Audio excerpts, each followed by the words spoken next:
하지만 시간이 지나면서 교회 안에 문제가 생기는데 아마도 아볼로의 영향을 받은 사람들이 교회를 열심히 섬기자 막 사람들이 칭찬합니다. 역시 이 아볼로 목사님이 사람 참 잘 가르쳤다. 그런데 이 말에 막 마음을 긁힌 사람들이 있지요. 그래도 우리는 그 개국 공신인 바울 목사님이 귀한데, 그러면서 막 이렇게 한 소리 합니다. 아니, 고린도 교회는 바울 목사님하고 우리가 벽돌 한 장 한 장 다 쌓았는데 어디서 굴러온 돌이? 너 누구한테 세례를 받았어? 아볼로 목사님한테 받았지. 우리는 바울 목사님한테서 세례 받은 사람들이야. 그러자 아볼로파 사람들이 또 어떻게 됩니까? 마음이 콱 긁히는 거죠. 그래서 집에서 고민하다가 또 공격할 포인트를 들고 옵니다. 바울 목사님 개국 공신이라 이야기를 하는데 어디 출신이야? 다소 출신이지. 우리 아볼로 목사님은 알렉산드리아 출신이야. 알렉산드리아는 그 당시 세계의 모든 학문이 모여드는 곳이고 세계 최대의 도서관이 있었던 곳입니다. 다소하고 알렉산드리아하고 학문적으로 비교가 안 된다 생각하면 되는 겁니다. 그러면서 바울파와 아볼로파가 막 싸우자 옆에서 베드로파가 등장합니다. 와 봐라, 바울 목사님, 아볼로 목사님, 예수님 얼굴은 봤냐? 이렇게 하는 거예요. 난 예수님의 수제자 그 베드로 목사님한테서 예루살렘 성전에서 세례받은 사람이야. 어디 정통성도 없으면서. 그러자 네 번째 파가 등장합니다. 잘한다. 바울파, 아볼로파, 베드로파, 너희들끼리 다 먹어라. 우리는 예수파 할란다 하고 그리스도파가 만들어집니다. 이런 교회에서 무슨 은혜가 있습니까? 그들의 은사가 제대로 사용될 수가 없어요. 뭐만 하면 비난하고 이쪽에서 뭘 하면 판을 넣고 교회가 엉망진창이 되지요. 13절에서 바울의 책망과 권면이 시작됩니다. 교회의 머리 대신 예수님이 어찌 나눌 수 있겠느냐? 주도 하나고 세례도 하나고 모든 것이 하나인데 너희는 어떻게 이 몸된 예수님의 몸을 갈기갈기 찢어놓고 있는가? 하고 반문합니다. 그러면서 이 네 개의 파 가운데 가장 먼저 책망을 하는데 누구를 책망할 겁니까? 바울파를 책망해야죠. 바울이기 때문에. 그러면서 제일 먼저 바울파 앞으로, 야, 내가 십자가에 못 박혔냐? 내가 너희를 위해 십자가를 졌냐? 세례 받을 때 내가 성부와 성자와 성령의 이름으로 세례를 주었지 바울의 이름으로 세례를 준 게 아닌데 어찌하여 너희는 사람을 붙들고 있냐? 예수께로 가야지. 그리고 바울파 이렇게 살펴보니 바울파도 아니에요. 사실 바울이 직접 세례 준 사람은 2명밖에 없습니다. 내가 살펴보니 그리스보하고 가이오 이 두 사람은 내가 세례를 줬지만 나머지는 세례 준 거 없고, 기억해보니 스데바나도 내가 세례를 주었는데 스데바나는 이미 고린도 교회를 떠났는데 달랑 2명 가지고 무슨 바울파라고 하는 게 말이 되냐? 차라리 내가 단 2사람에게 세례 준 것이 얼마나 감사한지 모른다 하고 13절부터 16절까지 말씀하고 있습니다.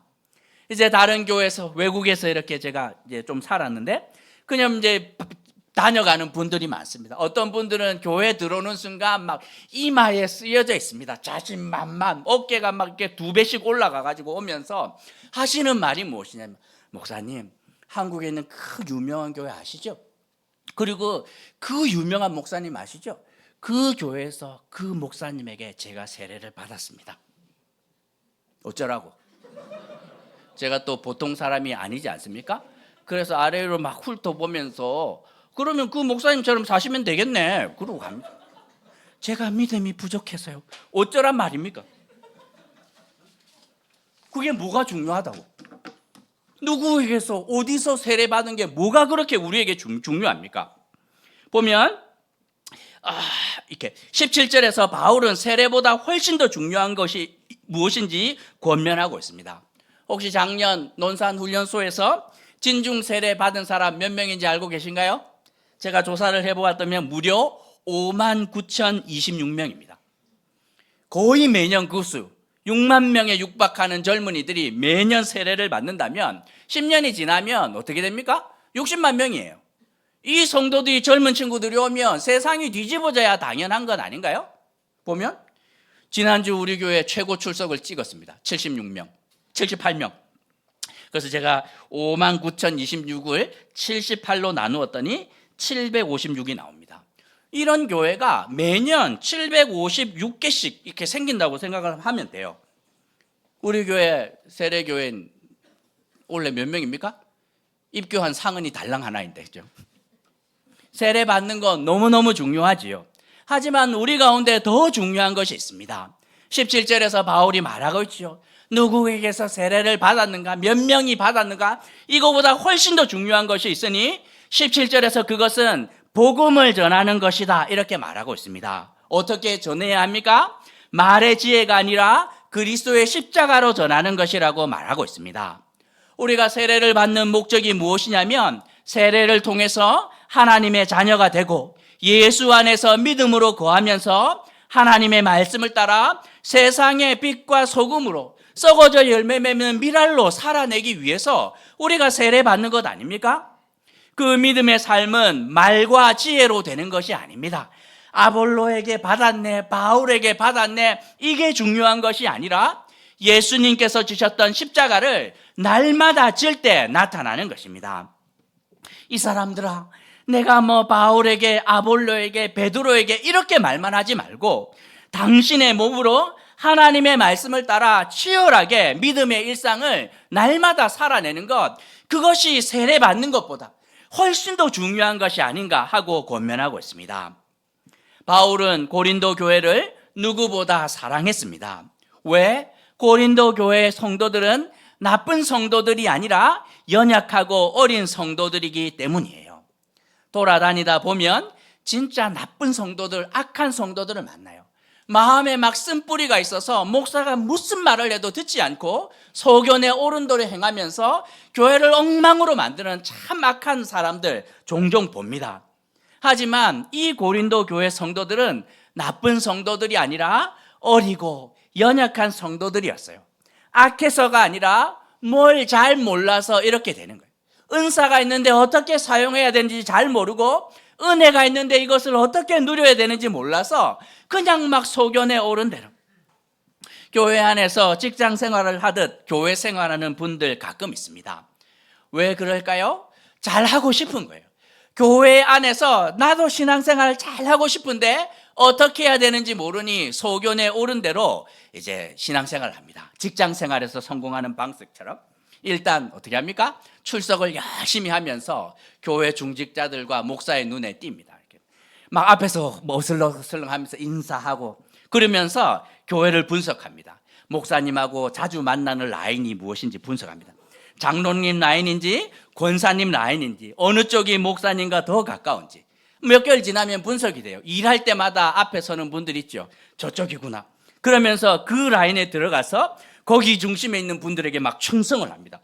그러면서 새로 출석한 성도 가운데 쓸만하다 싶으면 조직으로 유익을 시키면서 밥 사주고 하면서 이러면서 세를 막 불려가죠. 회사 생활은 그렇게 하면 성공할 수 있지만 교회는 그러면 망합니다. 고린도 교회 교인들은 어느 순간 하나님의 칭찬보다 사람들의 칭찬과 인정이 중요한 가치가 되었고 그러자 서로를 비교하고 경쟁하며 헐뜯었고 결국 그 결과 그리스도의 몸된 교회를 찢어놓는 심각한 죄 가운데 나가고 맙니다. 세상의 칭찬과 인정은 남이 받으면 내 것은 없어요. 선생님이 이 학생을 칭찬하면 나에게 올 칭찬이 빼앗기는 것입니다. 그래서 남의 것을 빼앗아야 하지만 하나님의 것은 절대로 그렇지 않습니다. 하나님의 사랑과 칭찬은 다함이 없어요. 하나님의 칭찬과 사랑이 이 집사님한테 간다고 해서 내 몫이 절대로 줄어들지 않습니다. 세상에서는 선행을 드러내어야만 남이 알아주지만 날 몰래 한 선행 세상은 기억하지 않습니다. 하지만 하나님 앞에서 어떠합니까? 은밀한 중에 행한 모든 일을 하나님이 기억하십니다. 어떨 때는 나도 잊어버렸던 그 일을 주님이 기억하시고 30배, 60배, 100배 갚아주시는 은혜가 있다는 말입니다. 만약 고린도 교회 성도들이 하나님의 성품과 그분의 마르지 않는 사랑을 알았다면 어떻게 했겠습니까? 아볼로파가 열심히 일할 때 바울파가 말합니다. 아볼로파 참 잘한다. 알렉산드리아 출신 달라도 뭐가 다르다 이렇게 합니다. 그러면 아볼로파가 말하겠지요. 무슨 소리입니까? 바울 목사님 차 차려놓은 밥상에 우리는 숟가락만 올렸을 따름입니다. 옆에서 두 팔을 보면서 게바파가 말합니다. 참으로 아름답도다. 본토 예루살렘보다 고린도가 훨 낫다. 그러자 옆에 있었던 그리스도파가 뭐라고 말합니까? 당신들 모두가 참 그리스도파입니다. 이렇게 말하죠. 하나님의 사랑, 교회에서 지배하고 있는 것이 무엇인지 알면 하나님의 은혜가 여기 간다고 해서 내가 소외당하지 않습니다. 하나님께서 모든 것을 기억하고 계시기 때문에 그냥 비교하고 경쟁할 이유가 없는 것이지요. 오늘 말씀을 통해 두 가지만 생각해 보려고 하는데, 먼저는 주 안에 안심하라는 것입니다. 고린도 교회의 분쟁이 결국 교회의 분열로 이어진 이유는 하나입니다. 무엇입니까? 주님 안에서 누리는 평안이 무엇인지 모르기 때문입니다. 바울파가 칭찬받으면 아볼로파가 막 소외되고, 아볼로파가 먼저 가면 바울파가 막 도태되고, 이런 거 교회가 아니에요. 세상의 원리는 그러하지만 교회는 절대로 그러하지 않습니다. 세상은 잘못을 감추고 나의 성공만을 드러내야 하지만 교회는 그렇지 않습니다. 오히려 내 연약함을 드러낼 때 사랑으로 품어주고 실패를 고백할 때 격려해 주는 곳입니다. 왜? 하나님의 사랑이 지배하기 때문이에요. 어느 목사님이 사역에서 큰 실패를 했습니다. 그리고 마음에 병이 왔고 내가 다시 이렇게 재기를 할 수 있을까 고민하다가 이제 수도권에서 사역하는 것은 불가능하다. 그러면서 시골에서 정말 연약하고 이 약한 교회를 찾아서 거기 지원을 이렇게 했습니다. 그 교회에서 이제 선보는 설교하러 오라 그래서 갔고, 그분이 아주 겸손하게 설교를 했는데 그 교회에서 이 목사님에게 이렇게 이야기했어요. 우리는 목사님을 모시고 싶습니다. 이 목사님이 고백을 했습니다. 가서 설교를 했는데 성도들이 참 귀했던 거예요. 그러면서 집에 와서 고민해보니 내가 이 부족한 내가 이들을 섬길 수 있을까? 안 되겠구나. 또 실패하면 안 되는데 하고 그 교회 청빙위원회 분들에게 말했습니다. 사실은 저는 이렇게 이력서에 다 쓰지 않았지만 실패 경험이 훨씬 더 많습니다. 그리고 그 경험으로 말미암아 마음의 병을 얻었는데 저는 적합하지 않은 것 같습니다. 이야기를 했더니 그 교회 청빙위원회에서 말합니다. 사실은 목사님, 우리도 비밀이 있습니다. 아픔이 목사님보다 훨씬 더 많은 교회입니다. 목사님이 오셨으면 좋겠습니다. 그리고 그 목사님이 가셨고 아픔과 실패가 있었던 그 목사님이 더 아픈 교회 성도들을 섬기는데 끊임없이 위로하고 격려하는 것이죠. 주님의 은혜가 더해지기 시작을 하는데 그 시골 마을에서 하나님의 은혜로 목사도 살고 이 성도도 사는, 서로 비교하거나 경쟁하지 않는데 하나님의 은혜를 경험하는 교회의 영광이 나타났다 하는 소문을 전해 들었는데 얼마나 귀했는지 모릅니다. 어떤 교회는 어른들이 아이들의 이름을 모르는 교회들 참 많습니다.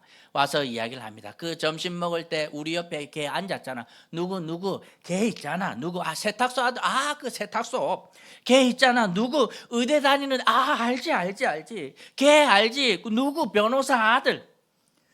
애들 이름은 하나도 몰라요. 그렇게 기억됩니다. 근데 우리 교회는 모릅니다. 어느 대학 다니는지. 집사님들 아무 관심도 없어요. 그런데 이름 다 기억해요. 해찬이 왔냐, 혜인이 왔냐, 윤이, 유주 왔냐, 머리가 바뀌었고 또 자랐고 끊임없이 사랑해 주는 거죠.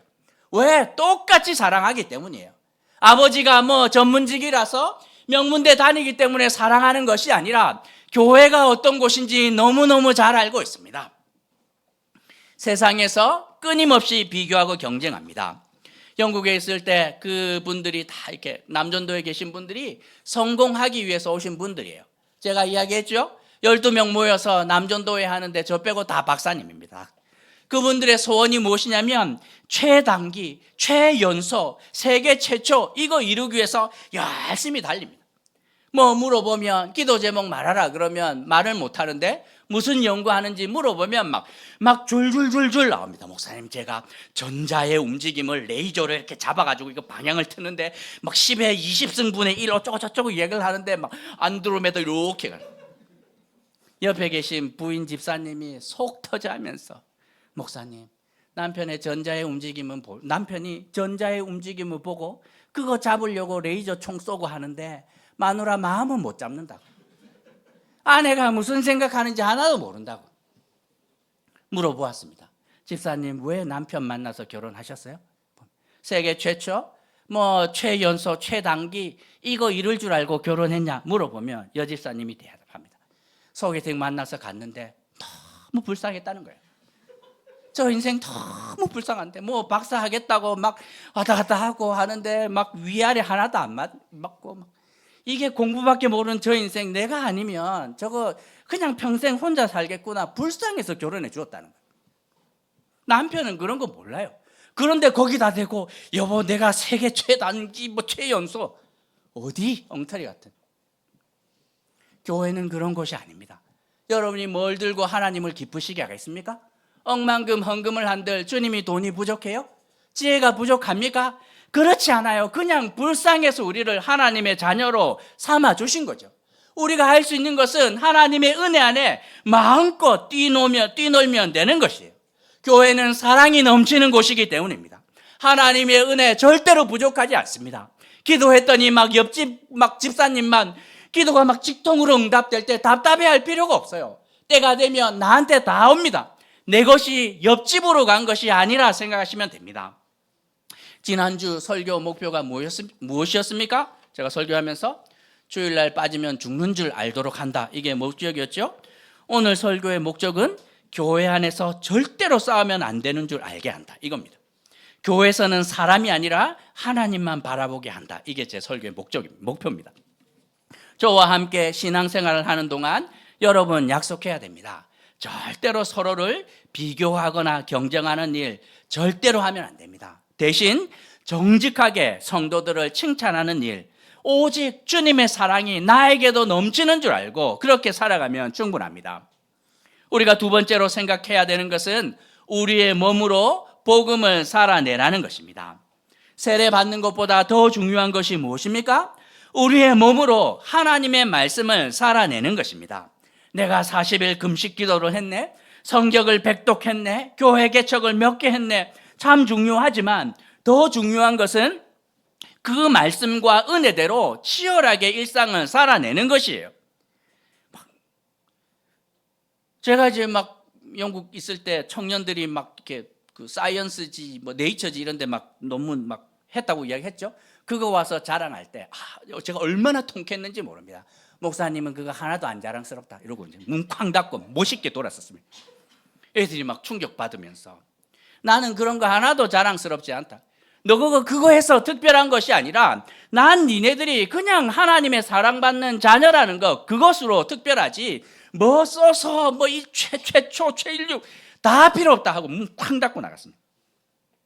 딴 것 좀 자랑하면 안 되냐? 그런 거 말고 목사님 30년 만에 드디어 배우자를 사랑하게 되었습니다. 원수를 사랑하는 말 이제 30년 만에 이루게 됐어요. 이제 오리를 가자 하면 십리를 갈 수 있게 되었습니다.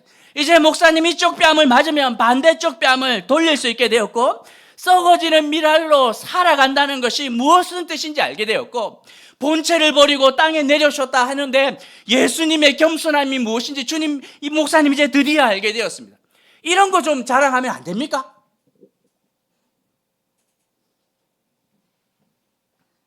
이런 말이 목사가 듣고 싶어하는 고백이고 하나님이 기대하시는 간증인 것이지요. 여러분 명문대 가면 너무너무 기뻐요. 사실은 어디 가서 자랑합니다. 서울대 있냐? 우리는 하나 있는데 의대생 없지? 우리 많아 이렇게 하면서 치대도 있고 다 있어 이렇게. 하지만 우리가 하나님 앞에서 자랑해야 되는 거 다른 것들이 있죠. 말씀대로 살아내고 치열하게 우리가 주님의 마음에 합하기 위해서 애쓰고 있습니다. 이게 우리의 자랑이 되어야 되는 거예요. 설교 준비하면서 참 감사했습니다. 우리 교회는 두 교회가 하나가 되었는데 고비가 왜 없었겠습니까? 예기치 못한 세금 추징이 있었고 지하에 물난리가 나고 대환대출하며 어려움이 생기고 쉬운 일 하나 없었습니다. 돌아보면 그 일이 힘들었던 것은 이 일이 커서가 아니라 제가 부족해서 그랬던 것 같아요. 경험도 없고 지혜도 없어서 많이 힘들었는데 거기다가 교회 이름 공부하면서 제가 행정적으로 큰 실수를 했죠. 우여곡절 끝에 투표를 통해 교회 이름이 정해졌습니다. 원래 이 교회 이름이 어울린 교회였는데 투표를 통해 다시 정해진 이름이 어울린 교회였어요. 잘 모르시죠? 새로 오신 분들은. 그런데 투표가 끝나고 난 다음에 한 분이 오셔서, 원래 오올림교회 성도 중 한 분이 오셔서 아주 이렇게 난감한 얼굴로 와서 막 이야기를 했습니다. 그때 총 이제 우리가 투표한 수가 29표였는데 무려 18표가 오올림교회라는 원래 이름으로 몰표가 갔습니다.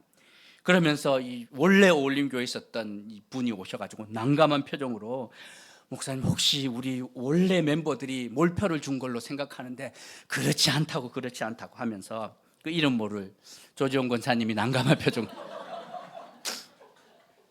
제가 표를 다 보면 알지요. 이렇게 동그라미 한 거에 보면 누가 표를 줬는지 알아요. 희성교회 분들이 오올림교회라는 이름에 몰표 줬습니다. 원래 있었던 오올림교회 분들이 표가 나누어진 거예요. 만약에 두 가지였으면 희성교회가 제안한 이름을 아마 주셨을 거예요. 근데 이름이 여러 개니까 막 소견에 오른데 하니까 표가 나누어졌고 은혜로 이 오올림교회 이름이 제정되었죠. 그거 보면서 뭡니까? 신앙 고백인 거예요. 희성교회 분들도 이름이 뭐 그래 중요하나? 오올림교회 분들도 뭐가 그게 중요하나? 이제 하나 되면 되지 하고 싸우지 않았던 거 보면서 얼마나 감사한지 모릅니다. 어른들이 와서 자주 저한테 말씀합니다. 목사님, 젊은 집사님들 참 잘 가르치셨어요 하고 저를 칭찬해 주세요. 젊은 집사님들이 와서 말씀합니다. 목사님, 교회 어르신들 너무너무 좋아요. 우리 교회 이제 원로 목사님 파 있습니까? 조목사 파 있습니까? 이게 막 신흥 세력인 황 목사님 파 뭐 있습니까? 그런 거 하나도 없습니다. 그런 게 어디 있어요? 말의 지혜로 신앙생활하는 분들 교회 안에 우리 교회는 별로 없습니다. 다들 입을 무겁게 하고 몸으로 복음을 살아냅니다. 교회를 쓸고 닦고 봉사하고 섬기고 기도로 씨름하고 옥합을 깨트리고 힘에 지나도록 헌금하고 성경을 읽고 묵상하며 어찌하든지 내 삶의 자리 하나하나에 하나님의 말씀이 임하려고 애쓰는 거 목사의 눈에 다 보입니다. 얼마나 큰 믿음의 유산을 물려받았는지 감사하고 또 감사합니다. 물론 갚아야 될 빚이 있지만 그럼 뭐 갚으면 되는 거고, 돌아보니 우리 교회는 쓴뿌리가 없어요. 우리 탁 목사님께 제가 늘 감사하지요. 그냥 쓴뿌리가 없어요. 가시덤불 뽑아내면 그만이고 돌뿌리 치우면 그만이에요. 그 다음에 심으면 다 싹이 나고 물 주면 자라고 열매 맺습니다. 저의 몫인 거죠. 그런데 어떤 밭은 가면 깊이 쓴뿌리들이 남아있는데 이것은 웬만해서는 뽑히지가 않는데 그렇지 않아요. 얼마나 감사한지 모릅니다. 참 잘하고 계십니다. 누군가 와서 우리 교회 성도들을 봤을 때 이 교회에 올 때는 세상에서 붙여준 계급장 필요 없는 교회구나, 다들 주 안에서 자유한 성도들이구나 하고 느낍니다. 누군가가 왔는데 막 이렇게 막 CMF 의대입니다 이렇게 할 때 우리가 반갑게 맞이하겠죠. 특별 대우합니까? 똑같아요. 전직 아나운서 출신이지만 우리가 막 연예인 대우합니까? 그냥 수민일 따름이에요. 똑같아요. 동일한 은혜로 그냥 하나님 앞에 존귀한 영혼으로 대하는 것, 그 이상도 이하도 아닙니다. 그러니 주 안에서 안심하십시오. 후히 주는 하나님의 은혜가 이 교회 안에 풍성하기 때문에 비교하거나 경쟁할 이유 없습니다. 남이 잘 되는 거 보면 끊임없이 칭찬하고 격려해 주십시오. 때가 되면 한 몸 된 우리에게 그 유익이 반드시 돌아오기 때문입니다. 남과 비교하는데 시간을 허비하지 마십시오. 오롯이 하나님 앞에서 여러분만의 믿음의 삶을 살아내면 그것으로 충분합니다. 어떻게? 말의 지혜가 아니라 우리의 몸으로 하나님의 복음을 살아내는 믿음의 수고가 우리 모두에게 허락되기를 주님의 이름으로 도전하는 것입니다.